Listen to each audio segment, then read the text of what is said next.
बिस्मिल्लाहिर्रहमानिर्रहीम। मैं हूं कैसर अब्बास, हाज़िर हुआ हूं एक और नई वीडियो के साथ। जैसे कि हम प्रोबेबिलिटी एंड स्टैटिस्टिक्स की प्लेलिस्ट बना रहे हैं, जिसके अंदर हम ऑलरेडी 5 टॉपिक कवर कर चुके हैं। आज हम अपने 6th लेक्चर के साथ हाज़िर हुए। तो आज हम पढ़ने क्या वाले हैं? Graphical representation of frequency distribution by stem and leaf. सही है। तो कुछ स्टेम और लीफ बनाकर हम इस डेटा को एनालाइज करने वाले हैं। हमें क्वेश्चन में ये कह रहे हैं कि the age at inauguration for each US president is shown. ये यूएस के कुछ प्रेसिडेंट्स की एजेस लिखी हुई है मेरे पास। Construct the stem and leaf plot and analyze the data. तो अब सबसे पहले सबसे आसान है, ये मैं पहले आपको बता दूं, ग्राफिकल रिप्रेजेंटेशन में जो भी अब तक हमने पढ़ा है उनमें सबसे आसान स्टेम एंड लीफ है। ओके, तो सबसे पहले मुझे जो मेरे पास गिवन डेटा है ना, इसको अरेंज करके लिखना पड़ेगा। क्या करना पड़ेगा? Arrange given data. अब ये आपकी मर्जी है, असेंडिंग में करें या फिर डिसेंडिंग में करें। तो मैं सबसे पहले अरेंज करना शुरू करता हूँ। सबसे पहले मैं देख रहा हूँ कि भाई 40s में भी है, 50s में भी है, 60s में भी है। 40s से नीचे कुछ 30s में नहीं है मेरे पास। ओके, तो मैं 40s से शुरू करूँगा। सबसे पहले मैं चेक करूँगा 40 है कहीं पर, तो नहीं है। 40 मेरे पास नहीं है कहीं पर भी। सही है। 41 चेक करूँगा मैं, तो ये 41 मेरे पास शायद 41 भी नहीं है। सही है, 41 भी नहीं है मेरे पास लेकिन 42 है। तो ये मैंने 42 यहाँ से लिया, यहाँ पे क्रॉस लगा दिया ताकि मेरे पास डेटा कम होता रहे, मैं इजीली देख सकूँ।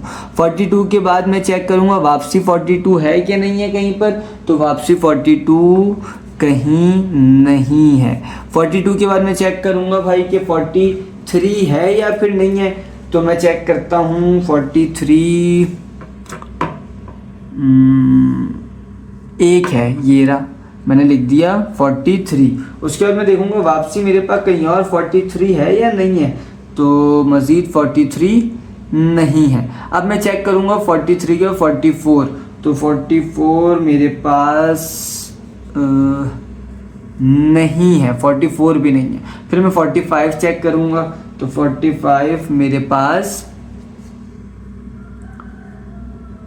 45 भी नहीं है। 45 के बाद मैं चेक करूंगा 46, तो ये मुझे एक 46 मिल गया।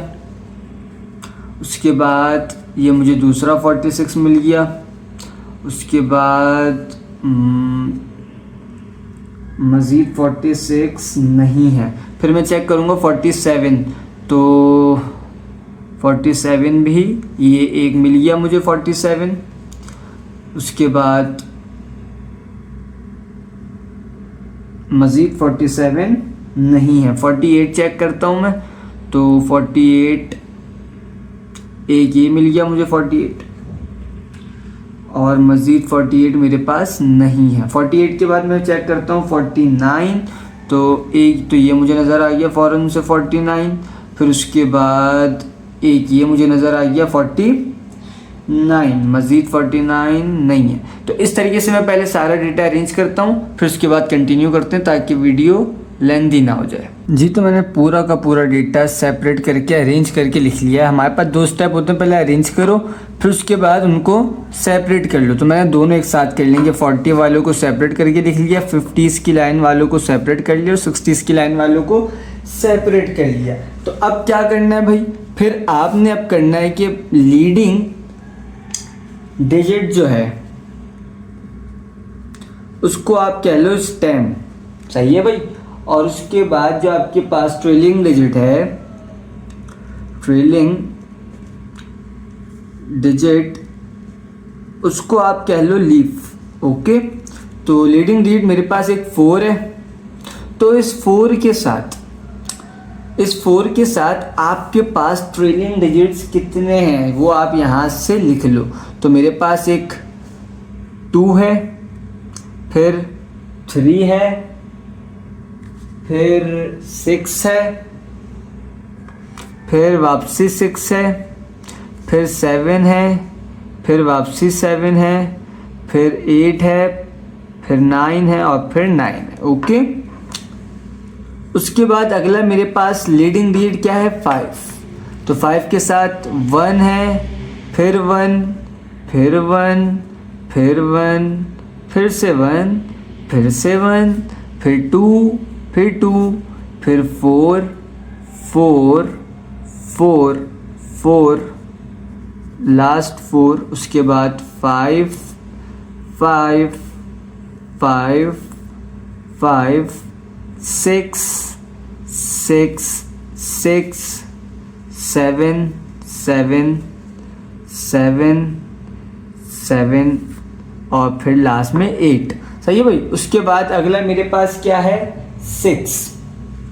लीडिंग डिजिट क्या है, 6। तो 6 के साथ एक 0, फिर 1, फिर 1, फिर 1, फिर 2, फिर 4, फिर 4, फिर 5, फिर 8 और फिर 9।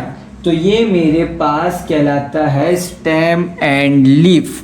उम्मीद करता हूँ सबको समझ आया होगा। मुश्किल काम कुछ नहीं था। आपने पहले अरेंज करना था डेटा को, फिर उस डेटा को अरेंज करने के बाद सेपरेट करना था अकॉर्डिंग टू फर्स्ट डिजिट कि आपके पास फर्स्ट डिजिट क्या है। अगर 4 वाला था तो उनको सबको सेपरेट करके मैंने लिख लिया। फिर मैंने देखा कि 5 बहुत सारे डिजिट्स में पहला डिजिट है तो उनको भी मैंने सेपरेट करके लिख लिया। फिर मैंने 60 वाली लाइन को भी सेपरेट करके लिख लिया। उसके बाद क्या करना है, उसके बाद आपने 2 कॉलम्स बनाने। पहला कॉलम आएगा लीडिंग डिजिट के लिए जिसको आप स्टेम कहोगे, अगला आएगा जो आपका सेकंड डिजिट होगा उसके साथ, या फिर थर्ड डिजिट, जितने भी 2 डिजिट नंबर है, 3 डिजिट नंबर है, वो उसको देखते हुए आप कहोगे ट्रेलिंग डिजिट है और उसको आप कहोगे लीफ। सही है। फिर आपने लीडिंग डिजिट लिखना है, उसके साथ जो उसके ट्रेलिंग डिजिट्स हैं उनको लिखना है और यही आपका स्टेम एंड लीफ कहलाता है। उम्मीद करता हूँ सबको समझ आया होगा। अगर वीडियो अच्छी लगे, समझ लगे, इन्फॉर्मेटिव लगे तो चैनल को लाजमी शेयर करें अपने फ्रेंड्स के साथ और लाजमी सब्सक्राइब करके बेल आइकन दबा दें ताकि आपको मज़ीद इस तरह की इन्फॉर्मेटिव वीडियोस मिलती रहे। मैं मिलता हूँ एक नई वीडियो में एक नए टॉपिक के साथ।